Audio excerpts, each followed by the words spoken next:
Good day, everybody. I am Brian Lewis, and I am an instructor at JTNS. So, we're going to talk about silica exposure and utility work today. So, before we get started, as we always do at JTNS, or try to always do, is we want to provide an opportunity for people to talk about near misses and accidents. I hope you have not had any accidents. However, part of safety and health is discussing the near misses and accidents so that they don't happen again. So go ahead and pause the video, take 5 or 10 minutes, and discuss any near misses or accidents you've had. After your discussion, please go ahead and restart the video, and we will continue along with silica exposure in utility work. Okay, so you've started back the video, or maybe you never paused it. Either way, we're going to go ahead and discuss silica exposure in utility work. So as we go along with this presentation, some of the things we want to make sure we cover are things like, what is silica? Where can we find silica? What are the hazards of silica? And what can we do, or what do we do to protect ourselves? So that's a two-edged sword, that last one, because there's a lot of things we can do and some of the things we do not do. But we want to look at what we can do and what we should do to protect ourselves. So, what is silica? Well, silica is a naturally occurring mineral. It's sometimes referred to as quartz or crystalline silica, or sometimes as crystalline quartz silica. At any rate, if you hear somebody say silica, crystalline quartz silica, or quartz, realize that they're talking about the same thing. Now, there are other types of silica that don't fall under the hazards that quartz or crystalline quartz silica do. So keep that in mind. A lot of times people will talk about diatomaceous earth and different things like that, but that's not covered in what we're talking about today. So keep that in mind. So where do you find silica? Well, you find it in a lot of places. It's really common, so you find it basically in dirt. So every time you open a trench, every time you open an excavation, every time you plow or till ground to get it ready to plant, anything like that, you're going to be dealing with silica, or crystalline quartz silica. So keep that in mind. It's also found in sand. So that is sand at the beach or sand in a sandbox that children play in. The particles of that crystalline quartz silica are relatively large. Like I said, that's relatively large, and typically that size particle doesn't make it into our bodies or our lungs. Now, you can also find it in granite. If you've ever seen some of these fancy homes on the internet or on TV that have these granite countertops, that has silica in them. Okay, any type of granite has silica in it, so keep that in mind. Concrete, of course, we use aggregate to make concrete. So we use sand and mortar, use sand and rock in concrete to mix it up and to pour it, and to have sidewalks and driveways and all kinds of stuff made out of concrete. So keep that in mind. Rock, just regular old rock, has crystalline quartz silica in it. So anything that contains these materials is going to have silica, crystalline quartz silica, or quartz in it. So anytime you're dealing with these materials, you want to try and be aware of that. I don't have it in this slide, but you used to be able to find silica or crystalline quartz silica in blast that you would use to sandblast automotive parts and anything else also. For the most part, crystalline quartz silica is not used in operations like that anymore. However, you can still find it. So when you see somebody sandblasting If they're not wearing the right protective equipment or you're around it, you have the potential to be exposed to it. Now, most of the time, people use different materials now to sandblast. They've come up with some really excellent alternatives that may not take paint or other finishes off quite as well as sand does. But having said that, they treat the surface a little bit better. So keep that in mind. So what are the hazards of silica or crystalline quartz silica? Well, the hazards come from breathing the dust created by cutting or grinding. If you're cutting concrete with a concrete saw, you're grinding on something that has been made with rock or granite or something like that, you're going to create dust. Any action that you take on any surface that contains silica, you're going to create a dust, right? So even if you're drilling into concrete or you're drilling into a rock, you're going to create dust that contains crystalline quartz silica. Same thing if you're chipping. If you're chipping away at something, you're trying to break stuff or chip off parts of it, you're going to be creating crystalline quartz silica. So keep that in mind. When you do these kinds of operations, you create dust. Now, when you create dust, you basically create two kinds of dust. One kind of dust is of large particles. In other words, the particles are really large, and this is the dust you see floating around in the air when you're using a concrete saw, when you're drilling a hole in concrete, drilling or chipping or doing whatever you want to do to rocks and things like that, or polishing on granite, that sort of thing. So when you see the dust that's moving around as a part of that cutting, grinding action or that drilling action you're taking on this material, that's one type of dust that's created. And generally, it is not harmful. I'm not saying it cannot be, but in general, the dust you see is not harmful. However, it is the dust that you do not see that causes harm to yourself and your lungs. So let me say that again. It is not the dust that you see that causes harm to you and your lungs, but instead it is the dust that you do not see that hurts your lungs. This is a really important concept when we're talking about silica dust or crystalline quartz silica. It's important to realize that respirable dust, which is the dust you cannot see, is what hurts you. So keep that in your mind. It is the dust you do not see, the respirable dust, that hurts you. And the reason for that is the dust you see usually gets caught in your throat and nose, and that is a good thing. The dust that you see is usually caught in your throat and nose, and that is a good thing.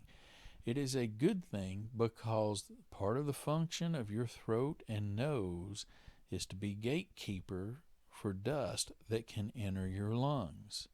So, if you've worked on a dusty day, if you've worked out in a hayfield, if you have actually been grinding or cutting or drilling in concrete or doing some kind of abrasive type polishing of granite, you're going to see dust. And if you do it enough, occasionally you go blow your nose, you're going to go clear your throat, and what you see are the large particles of that dust you created that is in your tissue paper or your handkerchief or whatever you blow your nose in, right? So that's a good thing. That's your body doing the thing that your body needs to do to protect yourself. So keep that in mind. The dust caught in your nose and throat are big particles. Those particles don't make it into your lungs. So your mucous membranes, all that stuff at your nose and the back of your throat, they're keeping your lungs healthy. The small particles, now that's stuff you got to worry about, like we've already spoken about. I've already spoken about. The small particles that make it into your lungs are the particles that cause lung disease. Once again, I want to make it really clear. You cannot see the particles, the dust particles of silica or crystalline quartz silica that are harmful to you. That's really, really important. It is the stuff that you cannot see that's going to cause you all kinds of issues later in life if you breathe them in enough quantities. So keep that in mind. Keep that in mind. Those lung diseases in general, or really all of them, are incurable and can cause you disability, and in a lot of cases, that's the stuff that ends up killing you or the conditions you end up dying with. So here's the deal. The dust you can't see is the dust that causes the lung diseases that can disable you or even kill you. So keep that in mind. This is a really big deal that we understand. It's not the stuff we see, but the stuff we can't see that can cause us some serious health problems, okay? So some of those serious health problems, things like silicosis, things like lung cancer, things like kidney disease. So silicosis, basically these little jagged, respirable sized particles of dust make it into your lungs, and they injure your lungs so that that area that they injure cannot pass. All right, they cannot pass air and carbon dioxide back and forth from your blood. So you lose that area of your lung that's important to get oxygen into your body. That's a bad thing. That's a bad thing, because your body's not being as efficient as it needs to be to get oxygen to your brain, to your heart, to all your vital organs. Of course, lung cancer. Those that have been around when I have talked about cancer before, you've heard me say, and this is true, just about everyone you come in contact with either knows someone or has heard of someone that's had cancer. And I truly hope they won their battle with cancer, but many people have not. And the people that have not won the battle, we remember them. We remember them. And one of the ways we honor them is by trying to reduce the risk for everybody else to get lung cancer. So keep that in mind. We want to honor the people that went before us, and we want to try and honor their memory and keep everyone else safe. So keep that in mind. Like I said, kidney disease is an issue that can come up from exposure to silica, crystalline quartz silica dust, and kidneys are something you need to survive. Nobody wants their kidneys or to lose kidney function, or their kidneys to start dying, end up on dialysis, and it's a really tough life to deal with. Chronic obstructive pulmonary disease, otherwise known as COPD. I know some people that have COPD, and by and large, they're on oxygen. They're on oxygen at night when they go to bed, and sometimes they're on oxygen during the day, and they're having to tote around an oxygen tank. And this is just not something you want for yourself. It's not something you want for your family or your friends either. So keep that in mind. We all want to keep our lungs as healthy as we can, and we want to avoid having something like chronic obstructive pulmonary disease. That's important. So, how do we protect ourselves? This is a really big question. As we've talked about what silica is, where it's found, and some of the diseases it can cause, you're probably saying, this is something that hopefully you're saying this is something I need to take seriously. So if you take it seriously, the next logical question is going to be, how do we protect ourselves? Well, there are basically two methods that OSHA puts out that we can use to protect ourselves. And one is an engineering type control, and the other one has to do with personal protective equipment and industrial hygiene monitoring. So we'll talk about both of those a little bit as we go forward and as we talk about how do we protect ourselves. So the first way, and I'm going to say the best way, in my opinion anyway, to protect ourselves is to use a wet method to suppress the dust. If you've purchased any concrete saws here lately or anything like that, you're going to notice that the newer concrete saws come with attachments for water hoses. They come with attachments for water hoses because you can attach a water hose to it, put water on the blade where it's cutting concrete or whatever it is you're doing, and that suppresses the dust. That water catches the dust, it keeps it down on the ground, and if it stays down on the ground, it never gets to your breathing zone, which is basically from your shoulder on your right side of your body to your shoulder on the left side of your body, just like you had a big fish bowl over your head. So keep that in mind.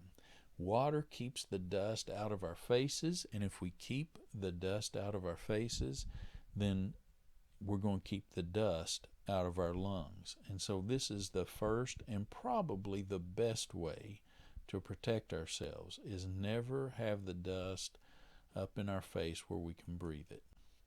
The second way is to wear a respirator and do industrial hygiene monitoring. Now, if you've never heard the word industrial hygiene, it's just a big word that means that you do a person that does air sampling and makes some determinations about what people breathe or other things that they may be exposed to, whether it be hazardous dust or other hazardous chemicals.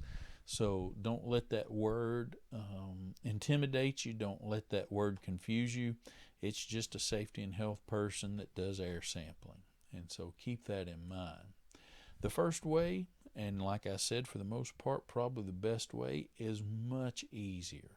Absolutely much easier.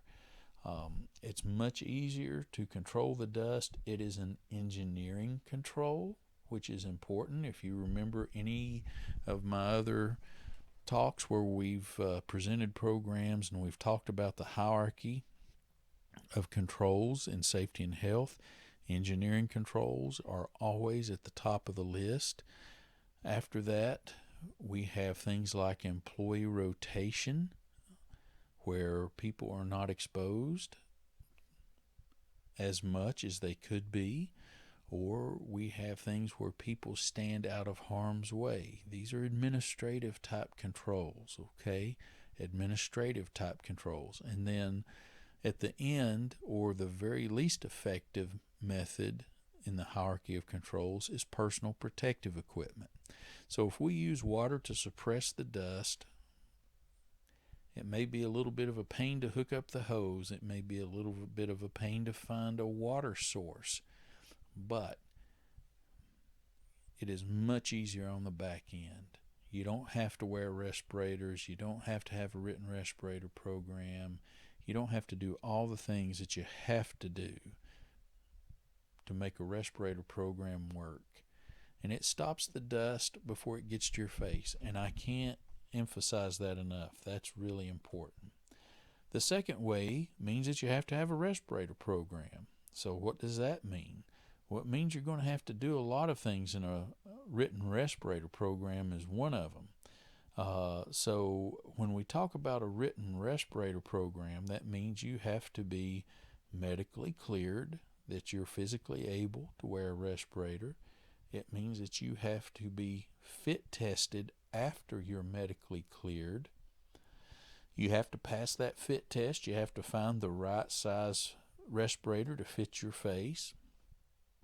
And then after that, you have to be trained on how to properly put the respirator on, take it off, when to change cartridges and filters, all the stuff that goes along with it. It's a lot, and it's a big ordeal to have a good respirator program. On top of all that, respirators do not provide 100% protection 100% of the time. So people always say, how do you know that? Well, because if you're working, you're sweating. And when you sweat, that seal on your face where the respirator touches your face, that respirator is going to move around on your face, and it's not going to stop those particles from making it inside the mask. That's just the truth of the matter.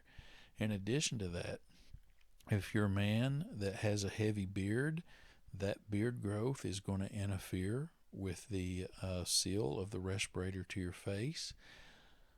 So you have to shave. You can't have any kind of mustache or beard or facial hair that interferes with the seal of the respirator on your face. Or if you've got a mustache or beard that's long, that you can actually get inside the respirator, if it interferes with those little one-way valves in there, you can't have that.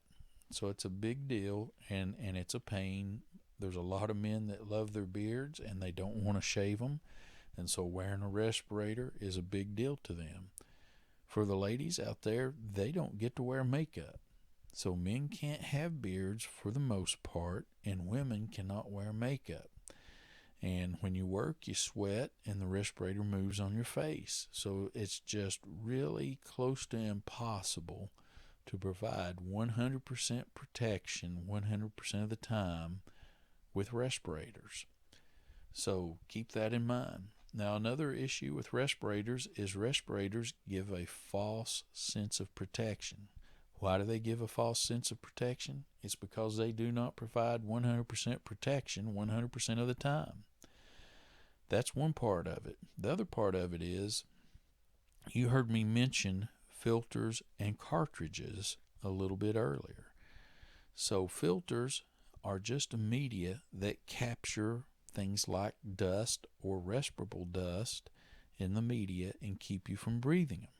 Cartridges tend to have something like activated charcoal in them, or some kind of other material that catches vapors and gases as they go across it. Both the filters and cartridges have to be changed out on a time schedule. You need to know when they're getting too full and take them out and put new ones on. You also need to clean those respirators. Lord forbid that you share respirators and do not clean them. That's just nasty, and don't do it. They need to be sanitized once you're finished wearing the respirator for the next person. You also need to know how to inspect the respirator to make sure it's in good working order and that sort of thing. And they need to be protected when they're not being used. So what do I mean by that? A lot of the stuff that these respirators are made out of can degrade in sunlight when they're not in use. So if you hang them up on a nail or something in the workplace, then the contaminants can get on the inside of the respirator, and then you're not really doing yourself any good by putting the respirator on. What you're doing is actually exposing yourself when you put the respirator on. So you need to put them in a bag, in a sealed container, away from the sunlight when they're not being used. And this is part of a good written respirator program, and just one of the many things, most of which I've not mentioned, that you have to do if you're not going to use option one, which is to use wet methods to protect yourself from silica dust. So keep that in mind. Monitoring means that you have to have equipment, means you have to buy it or you have to rent it. Industrial hygiene monitoring equipment is not cheap, whether you rent it or whether you have to buy it. So you have to keep that in mind. So you have to have these air pumps. You have to clip them on people's shoulders. It makes people irritated to have this tubing on them, and then they've got to wear this, and you've got to change filters out every so often, and it's just a pain. It's a pain to have to deal with it. So you've got to do that. The other part of that is you have to have somebody with some industrial hygiene experience that know how to use the equipment. So you have to have somebody with some experience that know how to use the equipment, how to document the conditions, that sort of thing. So what does that mean? That means you're either going to hire someone, or it means you're going to hire a consultant to come in, right? So you're going to either have to train someone, hire someone to use it, or you're going to have to bring in somebody as a consultant. All that stuff costs quite a bit of money if you're going to do it right. Consultants are not cheap. Let me say that again. Consultants are not cheap. Not only that, but there are really good consultants, and there are some consultants that are not so good. And so you're taking a little bit of a risk when you hire someone to come in and do some of this industrial hygiene monitoring. And the risk is, do they know what they're doing, or do they not know what they're doing? And so you have to take that into consideration also. You have to know what the numbers mean, right? You have to use those numbers to make sure that people are not being exposed to silica dust, respirable silica dust, or crystalline quartz silica. This is important. It's absolutely important. So you have to know what the numbers mean. You have to interpret those numbers, and there's a lot of gray area, not in the standard where it says what you can be exposed to, but the interpretation of those results, the actions that people are taking when they're working there, how good that consultant or that person that you've hired is at making sure that the sampling's done correctly. Okay, so you have to know what the numbers mean, and you have to know what's behind those numbers. You have to know that the person that did the actual sampling knows what they're doing and can do it correctly. So keep that in mind. That's a big deal. The second method is nothing but pain. It's a lot of work. It's a lot of money. It's a lot of time. It's a lot of things. And it's very painful to make sure that people do the right things at the right time. So, like I said, the second method is full of a lot of pain. Where the first method, you find a water source and you hook up a water hose to it. Now, I know there's not always a spigot around for you to hook a water hose up to. However, there's a lot of people have found different ways to meet that challenge. Some people have found totes, and they put water in those totes, and they let the head pressure of the water push the water through the garden hose onto the attachment, onto the concrete saw or whatever tool they're using, and let that water suppress the dust. So there are things you can do. There's things you can do. You can be creative. You can help yourself out. So like I said, the first method is absolutely preferable. The first method, although there's a little bit of work on the front end, the benefit just far outweighs the time, the work, and the money associated with the second method. So keep that in mind. The one thing I do want to let you know is that, like most lung problems or diseases caused by dust, if you smoke, it makes the diseases much worse. I'm not telling you you have to quit smoking. I'm not telling you you need to quit smoking. I'm not preaching at you. But what I do want to do is make sure you know facts and make sure you know enough to make an informed decision. So, if I didn't tell you that lung problems caused by dust are worse if you smoke, I'd be doing a disservice to you and not doing my job. So anytime you smoke and you have some other lung injuries going along with it, it just makes everything much worse. So keep that in mind. Please understand that.